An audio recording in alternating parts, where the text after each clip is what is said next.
Hi, and thank you so much for everyone here today. I wish you all a very warm welcome for your participation and attendance at the first expert briefing series of 2022. My name is Julia Blaski, and I'm currently an intern at CRTG Working Group. It is with great pleasure to bring to you a distinguished expert, Ms. Friederike Wegener from the European Commission, who will be discussing the prevention of children from radicalization and their subsequent exposure to terrorist and violent extremist materials online. Our topic of discussion today presents critical challenges to overall child protection and existing efforts to combat greater radicalization from terrorist and violent extremist actors. Together with Ms. Wegener, we will examine the dynamics of the radicalization of children within the EU, including the prevention, response, reintegration, and rehabilitation. In our current climate, both children and extremist groups have a greater online presence. The increased online activity of both communities presents critical threats to children's online safety. As we are all well aware, the internet is a vital communication tool that we use every day. However, it is also a perfect tool for the dissemination of extremist propaganda. With the internet, we now have a space where there's a 24/7 dialogue through which terrorist and violent extremist groups can promote their beliefs and ideology. Easily accessible extremist content online, including social media, poses grave continuous risk to a most vulnerable and especially receptive audience, that is, children, who may already be particularly vulnerable after experiencing isolation. They are direct targets of online grooming. Simply, an online presence creates more opportunities through which children may become radicalized. Therefore, it is critical for EU member states to develop effective strategies in response to mitigate the risk of radicalization. Global initiatives to combat radicalization include efforts by the EU Commission, such as the Strive Juvenile Project, founded in coordination with the UNODC, which works to counter terrorist and violent extremism currently targeting children by strengthening children's resilience against these groups, as well as to improve policy and legal frameworks.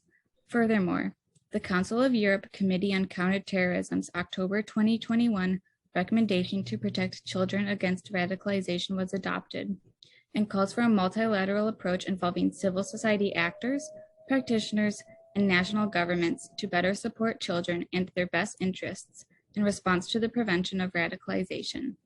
This recommendation supplements guidelines in existing conventions to protect and respect the rights of children everywhere, most notably in digital environments. It is important to note that these implementations increase global awareness of children recruited and exploited by terrorist and violent extremist groups, an awareness that is necessary in order to combat this phenomenon. We have the opportunity today to discuss the strategic framework put in place to better protect and prevent children from radicalization. Now, if I may introduce our distinguished guest speaker with us here today. Friederike Wegener is working in the Unit of Prevention of Radicalization at the European Commission Directorate General for Migration and Home Affairs. Her focus is on the prevention of radicalization online through the misuse of the internet by violent extremist and terrorist actors, as well as the fields of youth and education. Previously, Friederike worked in the European Commission's Security and Safety Unit gathering operational experience. Highly enjoying research, she published several articles for the Global Network on Extremism and Technology on new trends in the misuse of the internet by malicious actors, as well as for the Konrad Adenauer Foundation on similarities between violent right-wing extremism and Islamist terrorism. After having lived in the occupied Palestinian territories, she also wrote a book about life under military occupation and the interplay of societal dynamics and international involvement in the conflict.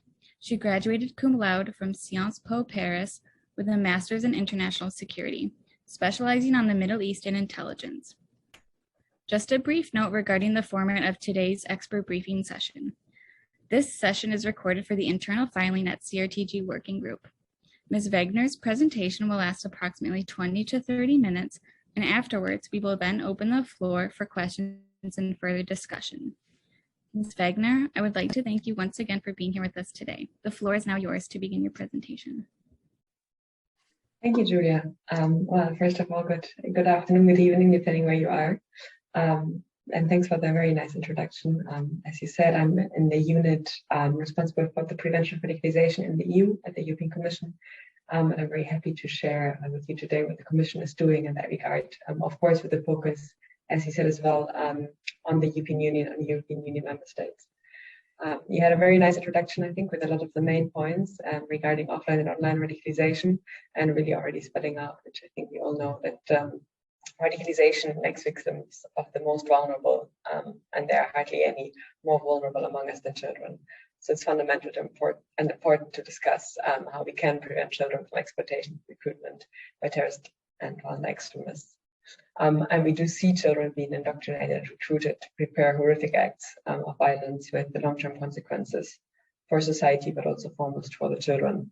And while the children face a considerable higher risk to be exploited by terrorist organizations in conflict zones or in strongholds of such groups as the Islamic State, Al-Shabaab, or Boko Haram, we unfortunately do see recruitment and exploitation of children as well in the European Union member states. So yeah, I'll bring the European perspective today with an overview of what the Commission is doing. And I'll start, I think, with the little state of play of how children are, or the numbers of how children are exploited and recruited in European Union member states.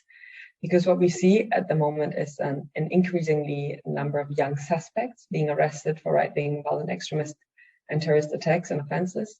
A very infamous example here is the Friederike division, which was led by a 13-year-old Estonian boy, and other members of that division were 14 or 16 years old from the Netherlands and the UK.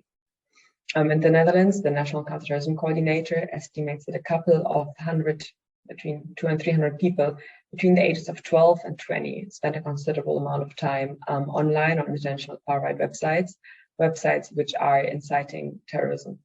And then outside the EU by now, and the UK, 25 children have been detained for terrorism crimes between January and September of last year. And this is 13% of all arrests. And then we also see that the number of children that have been referred to the UK's prevention program for violent right-wing extremism have increased fivefold, from 131 children in 2013-2014 to 682 children in 2017-2018.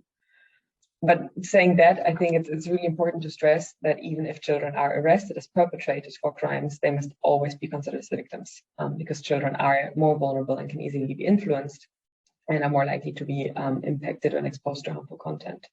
So I think it's really fundamental, even if we speak about perpetrators in that case, to understand that children are victims.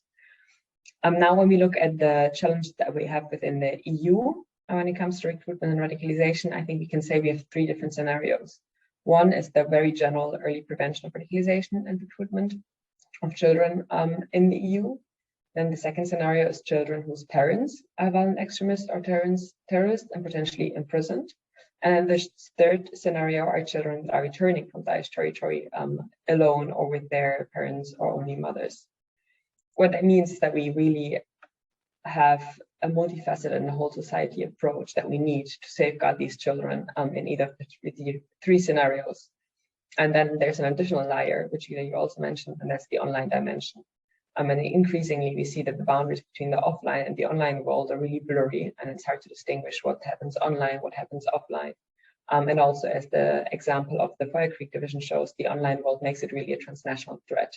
So any approach, any effort to protect children has to be at least transnational nature, if not international, at least within the European Union.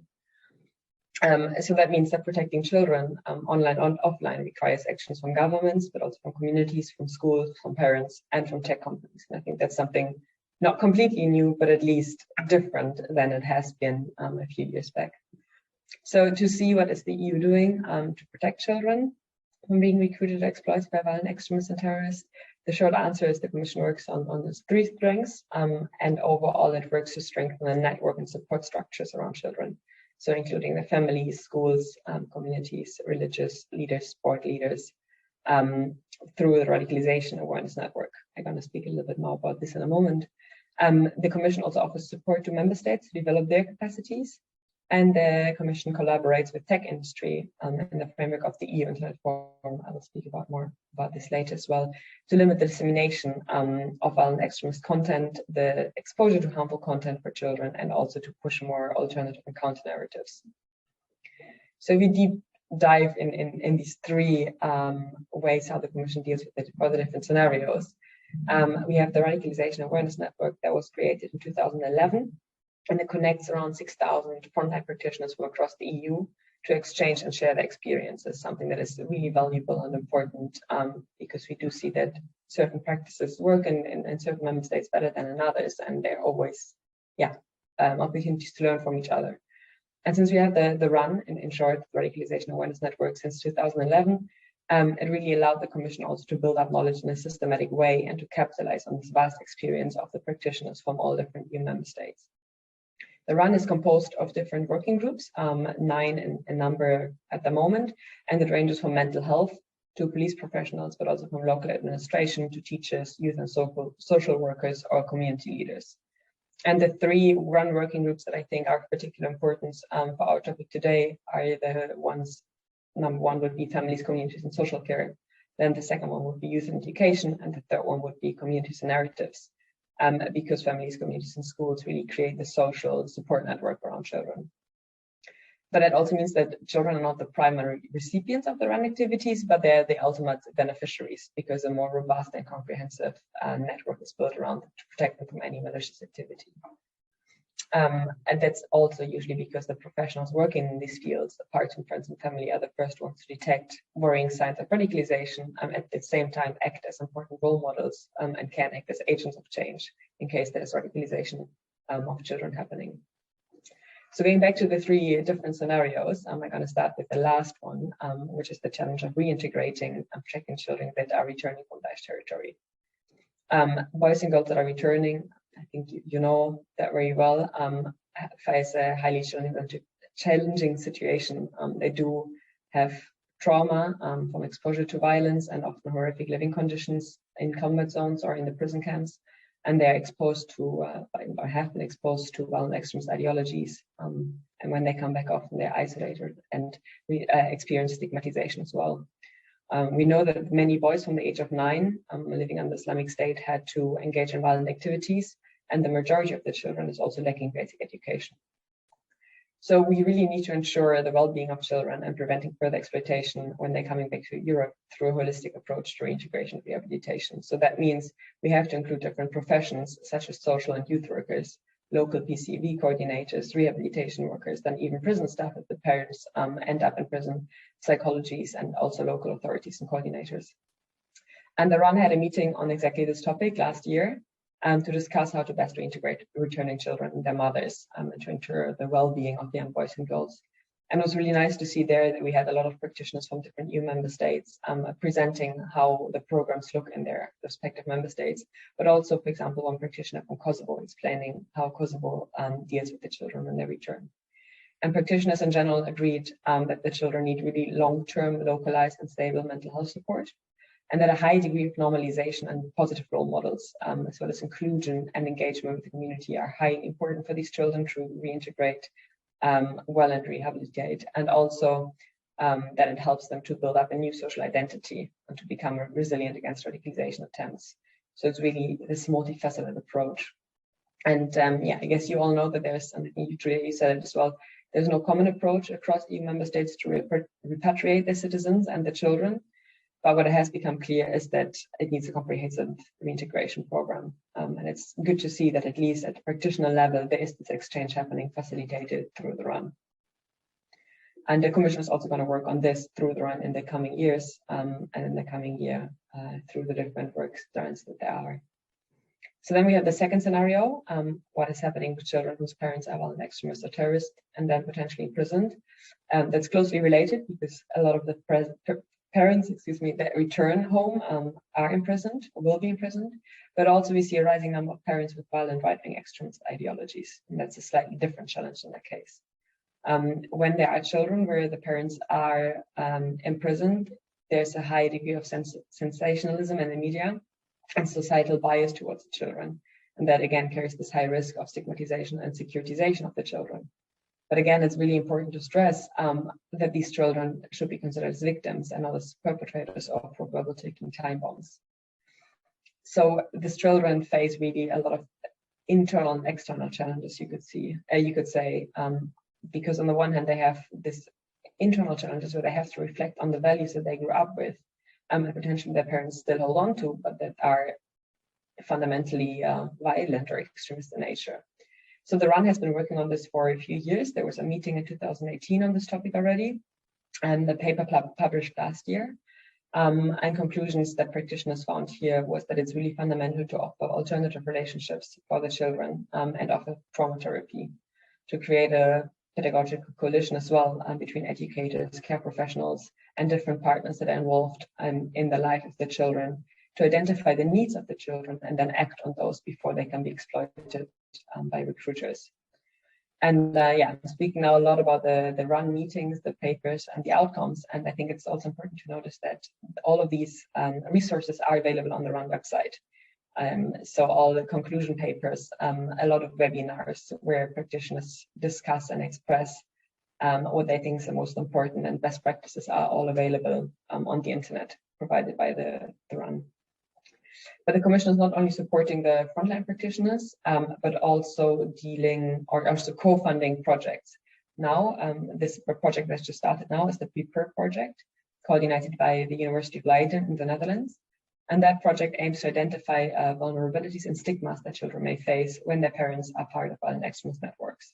And the project focuses on disengagement and reintegration of those children to prioritize their rights, well-being, and enhance their resilience. And this is really important because, yeah, that project allows to have an evidence base and really scientific, so to say, findings on which then policies can be based, but also programs can be based that are developed by practitioners. And yeah, the children that we just discussed, they will certainly face very special situations and targeted support, but that doesn't mean that we don't have a general prevent level on which we need to make sure that children of all ages, of all backgrounds within the European Union are protected and prevented from exploitation. And this is in particular relevant at the moment because we do see, as I mentioned at the beginning, this rising number of children that are radicalized and recruited from violent right-wing extremists. And then what the RUN, this is very active there, is doing is often based on very foundational concepts, such as critical thinking, a feeling of belonging for children from all backgrounds, the respect of fundamental rights, the promotion of democratic values, and also positive self-development. And all of these foundational concepts are addressed by the RUN through very different angles. First of all, we have here that children are constant learners, and they learn and gain new experiences in different settings. We have the formal settings, that's schools, but children also learn in informal settings and non-formal settings, so to say. So we have informal and non-formal education. And the RUN, in the meeting last year, through the working group Youth and Education, tried to address this collaboration between non-formal education, so community leaders, be it religious communities or other community leaders, and formal education, so that educators and leaders of the non-formal communities really can create a comprehensive support network around those children based on democratic and fundamental values. And here practitioners agreed that schools need to adapt to a multicultural and socio-political reality that the children live in, and create inclusive communities. And they can start with the food that's offered in canteens, for example, to very small different steps to also prevent the children from dropping out and guarding them thereby against possible vulnerabilities, and teach critical thinking to make the children more resilient. And for that, we really need good cooperation between the community leaders, religious figures, and schools to prevent that children are lured into extremist environments. But then if you only look at the formal education at schools, we really rely on children a lot, on teachers, excuse me.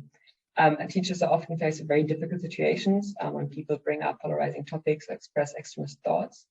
And we really rely on teachers in schools that there are a safe space where children can express these thoughts, discuss them, and then put them in perspective where it becomes extremist and where there are values, democratic values that should be respected, and to really learn those. And we do see, unfortunately, that violent extremist groups in Europe purposefully target schools to disseminate their material, gain sympathizers, and recruit among pupils and students. And what that can lead to, we have seen quite tragically in the attack in France, where the French teacher Samuel Paty was beheaded. So while we rely on teachers and schools to provide this really safe space and rely on them to teach our children democratic values and an open mind, we see that often educational staff lacks the training and support to address topics of tension and polarization in a meaningful way in schools. So the RUN has been active here by developing an e-learning manual to assist teachers. This e-learning manual that exists in French language only for the moment, but the European Commission has also co-founded the Euroguide project, and that provides really targeted material for teachers for 6 different EU countries, because we do have different scenarios and realities in different countries, and also in 6 different languages in the EU, to help teachers to create a safe space and really be equipped to deal with polarizing situations and moments, and teach teachers how to engage in constructive dialogues with children. And that helps the children, or is supposed to help the children, then acquire critical thinking skills and engage in respectful debates, and also to identify extremist thought and build resilience in general. Also this year, the RUN working group will focus even more on children by having a meeting dedicated to preventing radicalization of children in schools, with the focus of the different pathways of radicalization for boys and girls at a very early age, and then identify their corresponding needs in early prevent work, because these are different for boys and girls. Another factor how the RUN has been addressing this really early basis of prevent work is through sports. So last year we had a meeting on inclusion through sports, and what practitioners found there that sports can be a really driving aspect of developing group belonging, positive self-development, and really giving children a place where they can grow, learn teamwork, and really meet other people coming from different backgrounds and different genders. So the conclusions here were that it's very important when you set up sport initiatives that aim at including children and have prevent aspects, that the prevent work should not be labeled and advertised as such, because that can also lead to stigmatization. And it's important to really aim at all children, irrespective of their background and their gender, to make this work. But as we mentioned at the beginning, and really quite clearly, we cannot only have prevention of radicalization and protect children offline, but also in the online world. And the Commission started last year, and especially this year, it will be a focus to help to translate transferable, or to transfer prevent efforts that we have in the offline world and that work very well there to the online world, because this is definitely something new. We do see that terrorist organizations have dedicated strategies to target children online.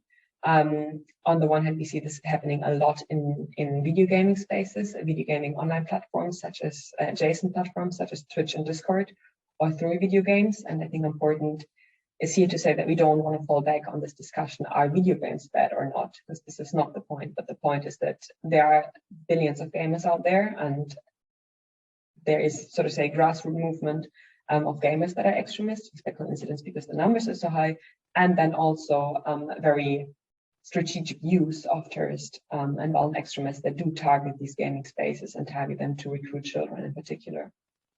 But we have also seen ISIS releasing an app, for example, that teaches children the Arabic alphabet, and it uses jihadist songs and cartoons of weapons. So really aiming at the lowest. And we do see that malicious actors in video games or online in different spaces make reference to popular culture, and they disguise their ideology by using satire and humor, distributing memes. And thereby children are exposed to harmful content and accosted at a very young age to violent ideologies. And this is a problem, as we all know, that children are spending more and more time online, especially since the onset of the pandemic. And parents quite often don't know where their children are. So that means that we rely on online service providers to make sure that their websites and their applications are safe and free from violent extremist and terrorist content. And the Commission has taken on that work to work voluntarily with companies, because legislation is important, but we can't solve everything with legislation, since 2015. So that's when the Commission created the EU Internet Forum, and that brings together the tech industry, academia, civil society, and member states, relevant ministries, also law enforcement, to get joint actions between all of these actors on a voluntary level. And I think that's very important to reduce the accessibility and dissemination of terrorist and violent extremist content online. The last ministerial meeting that took place in December 2021 focused specifically on the shared responsibilities of governments, tech industry, and civil society to protect children online from violent extremist and terrorist content. And again, there, the commissioner of the Directorate general home that I'm working for, but also member states, ministers of interior, and heads of big tech companies, and also smaller companies and applications. So it was a really good exchange, and everybody agreed that we need to do more to protect, especially children. And now in the Intern forum, we have different work strands. One of them is algorithmic amplification, because research has shown that children, especially young users, are more likely to be impacted by content that's recommended to them. And I think you're all aware of the news that are there, or we all know from news feeds we get recommended certain content. TikTok is recommending content, videos, Instagram is doing that. So we're working with industry together here to prevent that children are being exposed to harmful content through recommender systems.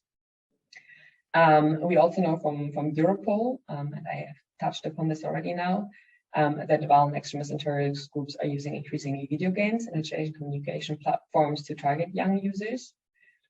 So we have been working on the EU Intent Forum last year on video gaming. We had a meeting on a technical level with a lot of companies, also Twitch and Discord, but also Roblox was there, for example, to discuss what they can do by safety by design to protect children, and also which other measures can be taken to protect children. And this is the work we're gonna take on this year to see with the forum members, but also with civil society, how can we empower young users in the gaming community to stand up against exploitation. And there are a lot of very fascinating initiatives out there that we want to bring closer to companies, and also just promote more of those activities, be serious games, be it prevent work that's taken online. The Dutch police has a very great initiative there that was implemented during the pandemic, and basically police officers being present in gaming communities just to speak, to hang out, to see what's happening, and also to advise in case there was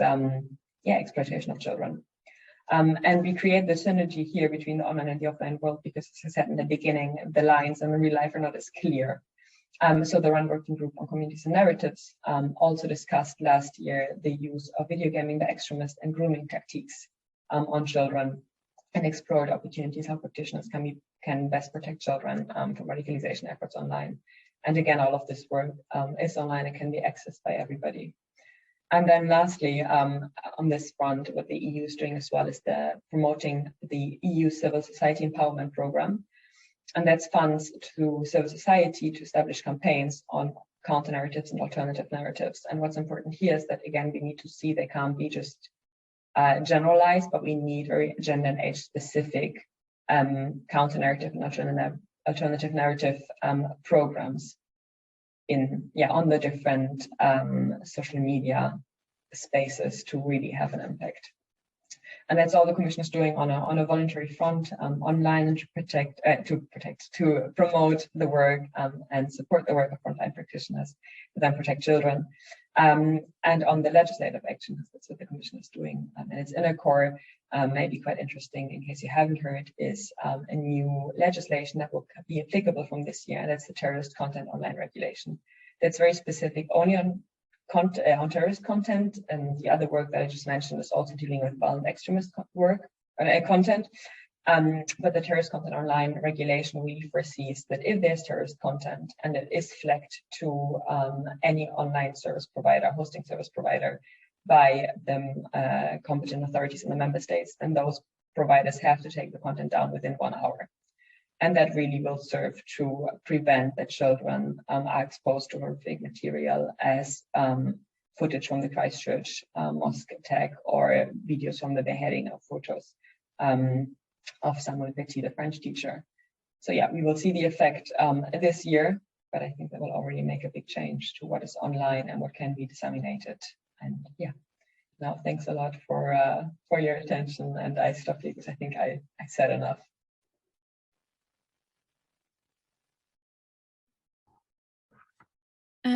Ms. Wegener, I would really like to thank you once again for your expert presentation and insight on the prevention of radicalization pertaining to children in the EU. I would now like to open the floor to all for questions. Yes, thank you very much, Friederike, for taking time and for your comprehensive presentation as well. I have a question for you, if you don't mind. I would be curious to learn more about early prevention of radicalization as relates to education. And the question in particular is as follows. As far as you know, do current strategies may be applied or valuable to both radicalization to right-wing extremism and the Salafi jihadism heterogeneously? Or is there a differentiation taking place? And if yes, would you please mind providing some details? Yeah, sure. So the RUN works horizontal, so to say, on the ideology. So the RUN really tries to empower the frontline practitioners to deal with prevent work and protect children from being radicalized or any members of society, irrespective of the ideology. So also the e-learning material that was developed, or the Euroguide materials, they do address both, because I think it's mostly about the skills that practitioners need, in that case teachers, how to deal if these situations arise. If there's a statement made that's violent extremist in either of the ideologies, the teacher needs the skill how to deal with it. So in that case, there's no differentiation taking place. But of course, then when we speak about the alternative narratives, the counter narratives, or to potentially detect, signs of radicalization can be similar, but I think we need to make a differentiation when we speak about different ages and different genders, much more than the ideologies. But of course, there are certain differences. And what is taking place this year by the RUN Working Group Communication and Narratives, for example, is to see, have a focus on anti-Semitism, because anti-Semitism then is apparent in all of the strength of the different ideologies. So there's a little bit of a specific focus here, but in general, the RUN works more on the level of teaching the skills, so to say, that are applicable. Thank you very much, Friederike, much appreciated. I would have a very last question, and then I would leave the floor for others as well. I know that you have mentioned of some practices to divert children from being exposed to violent extremist content online. Could you please provide some more information in that regard specifically, and the type of strategies that are enacted in order to prevent, in fact, that children or young people would come across some kind of violent extremist materials, especially through social media or others? Yeah, sure. So social media is doing a lot on content moderation.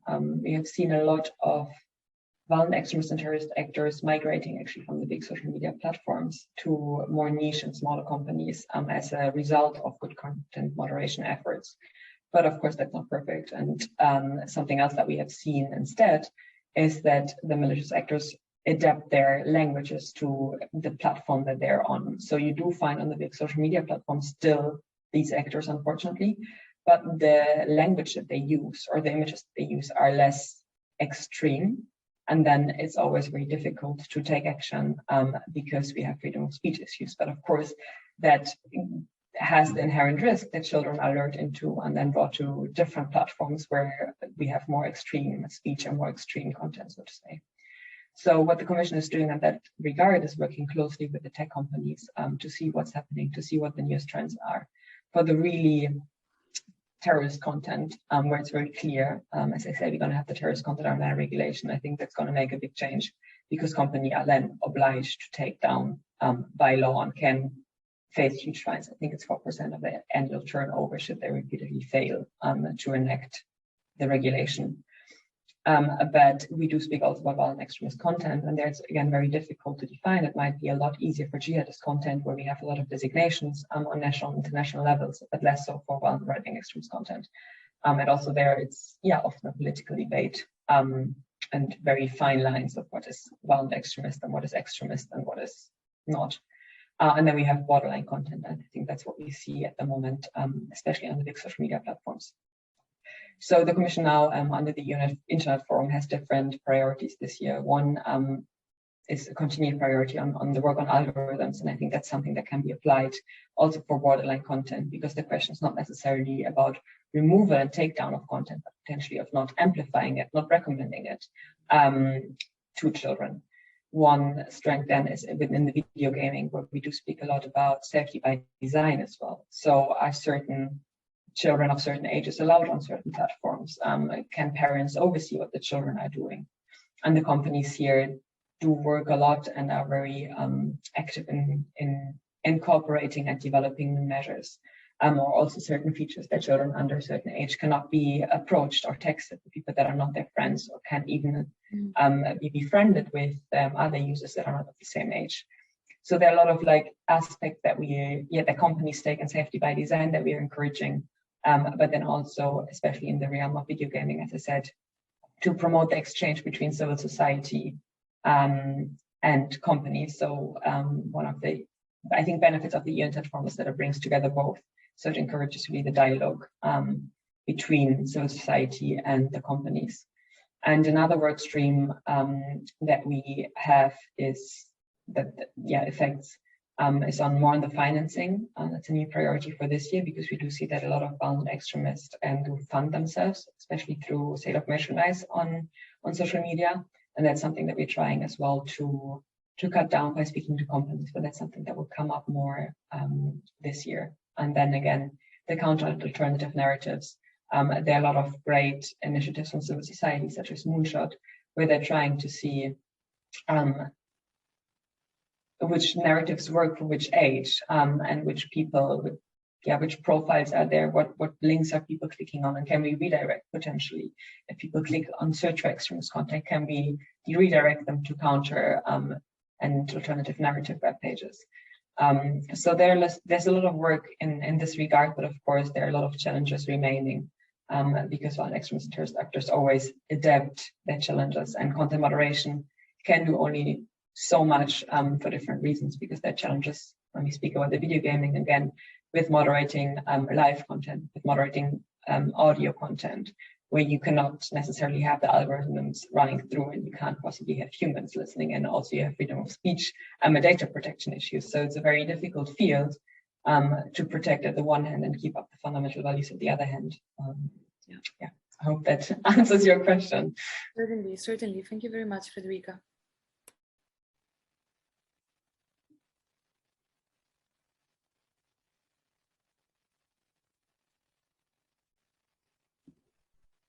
I'll ask a question if no one else is going to step in. Hi, thanks for your presentation. My name is Whitman. I've been working with Ian, who is not here. He was pulled into a review call with some government in Ottawa, but I have a couple questions. And perhaps you don't have them with you for this presentation, but are there findings of which platforms, particularly, let's say, like in social media, for example, that are being identified as particularly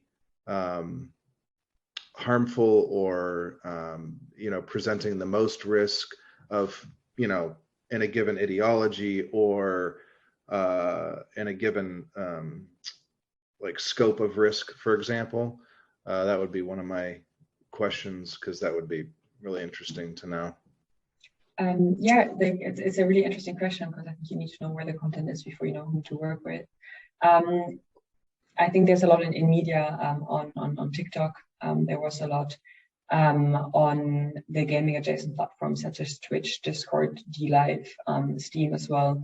We do work with a lot of those companies, and all of them, in the EU Internet Forum, and you do see improvements for those that actually do want to take action. There are a lot of research institutions, for example, the Institute for Strategic Dialogue, that zoom in on specific platforms to see what the content there is, what the development there is. So there's a lot of academic work, I would say, for analysis on this. In general, I think as I said, you see it on all big platforms now with their very strict content moderation efforts. The speech there is less extreme. So it's not that obvious anymore, but actors are still there. So you still have extremist and jihadist actors on Facebook, on Twitter, on YouTube, often more disguised in a way, but it's still there. and then the smaller platforms, the video gaming adjacent platforms, but also any platforms that can be used for communication. You do have these actors. It's really hard to otherwise point out. I think you do see it more on these platforms that advocate for being often open for freedom of expression, meaning often in that case that they do not moderate content. It's again the way how you frame it, more than on those companies that do watch out that they do not have banned extremist content. But yeah, I would point you to the studies of, for example, the Institute for Strategic Dialogue that do examine especially video gaming spaces and the platforms there. Because yeah, I think the ups and downs, and you do see the content going down when the companies take action. Right. I hope that answers the question. Yeah, and of course, video gaming is this space that is quite vast, and it seems like the ability for people to interact and even develop relationships and communicate through the video gaming world, and how that overlaps even with social media, for example, could be really interesting to look at. I mean, so given that kind of idea, whether or not you agree with it, would you say that there's an increase in considering the video gaming companies and attention from them? Would you say that there is more effort being put into that online world, if you will? Because yeah, certainly. So I think it's important, like the point that you mentioned, one of the big findings, so to say, from our work in the Intern forum last year on this, was that indeed it is an ecosystem. It's not only video gaming platforms and adjacent communication platforms. I think we always need to group them together because people are using PlayStation while chatting on Discord at the same time.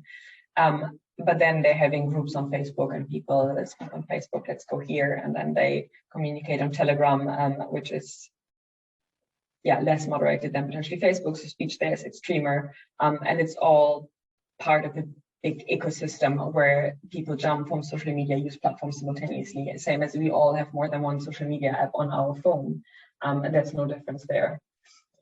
Video gaming has been very much in the limelight, I would say. If I say video gaming, I always mean online video gaming and adjacent platforms.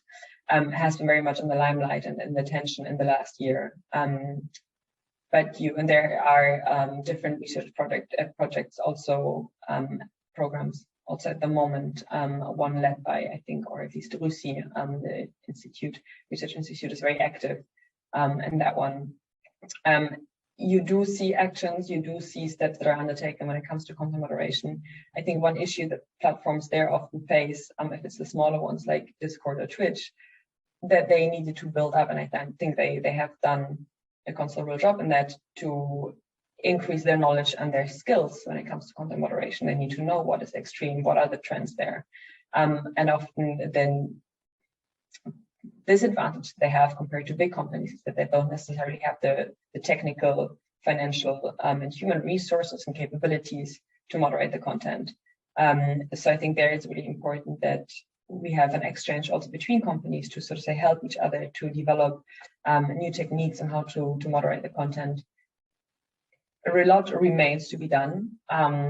A lot is being done, but I think specific challenges there are, as I mentioned, the issue of how do you moderate audio live content? How do you moderate live content?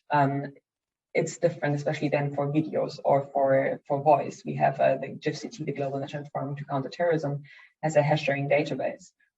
So hashes are checked, but that works for photos, but it doesn't work that great for videos. So then there are certain technical innovations now where certain companies take of any live video every few seconds or milliseconds photos that are then checked. But then again, if you're in the video gaming space, how do you make sure that what you see is a real life violence versus in-game violence? And especially with the video games that we have now that have such a high quality and high resolution that are so real, there are all issues where on the technical level, algorithms to detect that content have to be developed. And I would say companies are on it. Always can be done more. But there is progress. And then that's something that we hope to do this year as well, is to really empower the gaming community as well, because it's a lot about gaming people that are there to stand up, to flag proactively to companies as well when they are aware of those content. So it's a really joint effort to see on the one hand where can we legislate, on the other hand what companies do by making their product safe, but then also by civil society. How can they step in? How can they reclaim the space?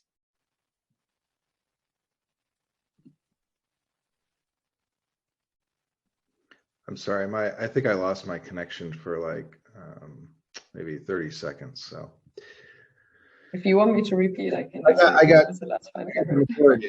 Yeah. And then another final question, unless anybody else would like to ask a question before I have kind of like a current needs. Oh, go ahead, Bill. Thanks. Sorry, I just thought I would pop in because it's somewhat related to that, and I apologize if I missed it. Regarding those aspects, and they are very technical when we talk about social media platforms, and I appreciate the way that you laid it out. Are there concurrent activities that in terms of awareness for parents? Now, we can't just simply lay out all of this detailed information because, you know, they don't necessarily have that technical understanding, but more high level and generic understanding that actually what is happening within some of these platforms, how they're being used for recruitment, and that there are aspects which is not just the platform that they're on, but the duration and the frequency, and that how that has an effect in radicalization when we look at, you know, cultivation theory and aspects like that, where it's not just specifically what they're seeing, but also spending a length of time visualizing violent videos, either, you know, gameplay or in real life, and those effects. So really awareness campaigns so parents can understand that these programs or platforms are being used.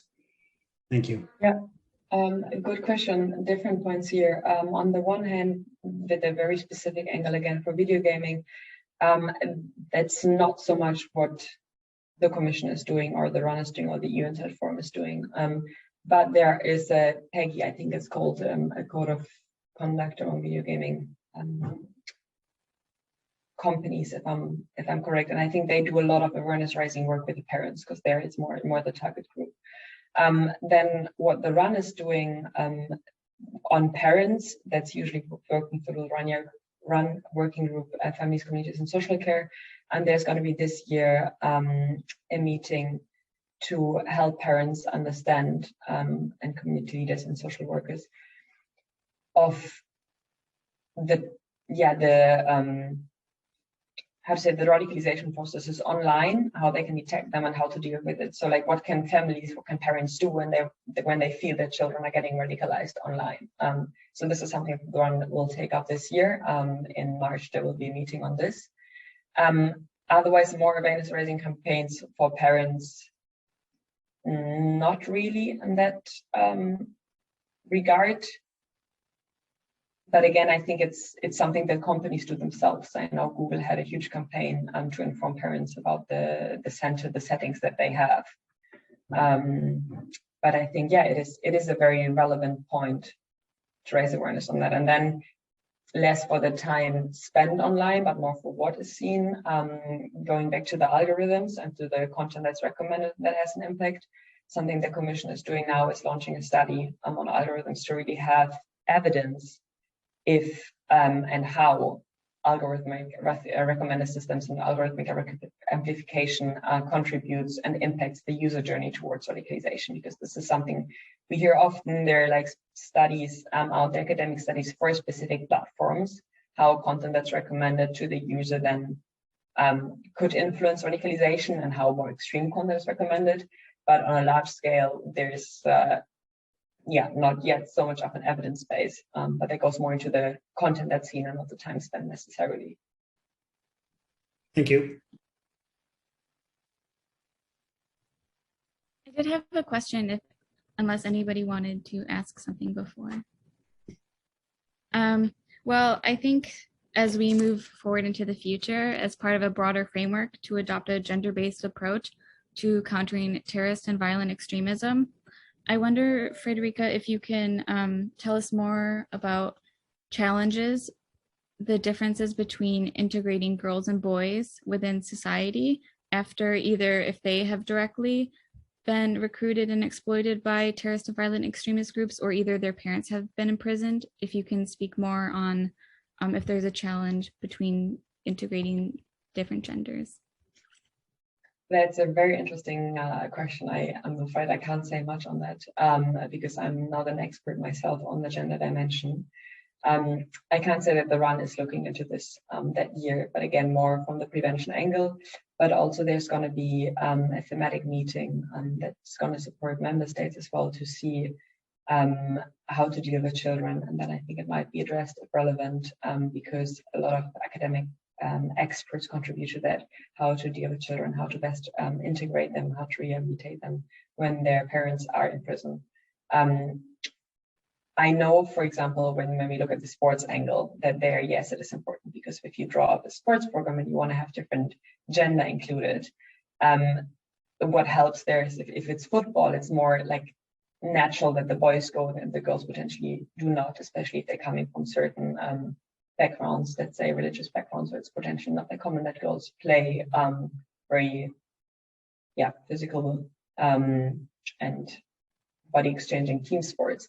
And some recommendations there that were important were that there are coaches from both genders. So I think there are certainly this like very small aspects, and they pop up in the RAN meetings here and there. But to date, I'm not aware that something bigger has been done, but it will be on the agenda this year. Yeah. Thank you for answering my question.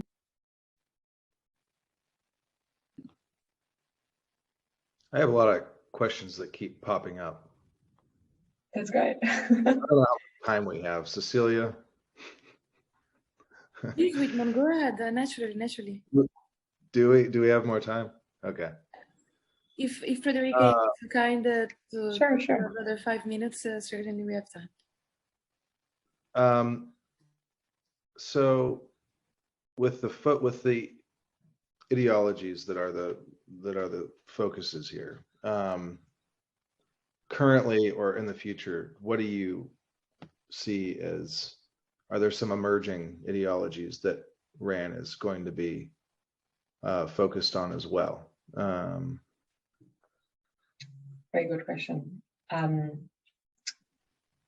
So I think what we're seeing at the moment is this, some scholars have termed it hybrid ideologies, and I have called it salad bar ideologies, with the anti-vax, anti-government, anti-COVID.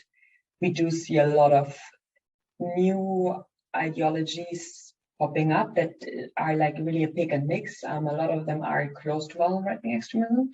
Some of them are hijacked by violent right-wing extremism. So that's certainly a challenge that policymakers, academia, and I think practitioners are aware.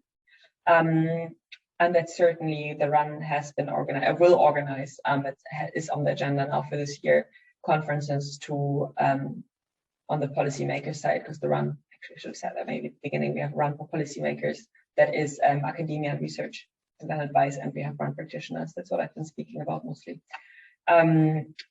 To see what impact do these hybrid ideologies have, how do they form, where are we going with this, what's the danger, are they hijacked, are they creating completely new movements, and what does it mean for prevent work? There are questions that are going to be explored now, because I think the phenomenon is developing at the moment. But we certainly do see here in Europe, especially here in Brussels, we did have COVID anti-vaccine demonstrations 2 weeks ago that then turned very, very violent, with violence against police, against buildings. And we have seen that there was, attendance from a lot of European member states in here. So also this these ideologies often are very transnational in nature, and that a lot of the groups that have been involved have at least links to right-wing extremism. And in Germany, we do see that a lot of the anti-corona protests are hijacked by right-wing extremists. So yes, we do see hybrid ideologies emerging, and this is taken into account by Iran, and they will focus on it to see what does it mean, do we need to adapt, and what specific challenges are coming from there. Thank you very much. Appreciate it. If there are no further questions, I would like to conclude the meeting today. Friederike, thank you so much for taking time and for sharing with us our work. It has been an absolute pleasure to learn more about the European Commission strategies to prevent child radicalization. I look very much forward to other opportunities for interaction and engagement. Yeah, thank you. It was a pleasure to speak to you.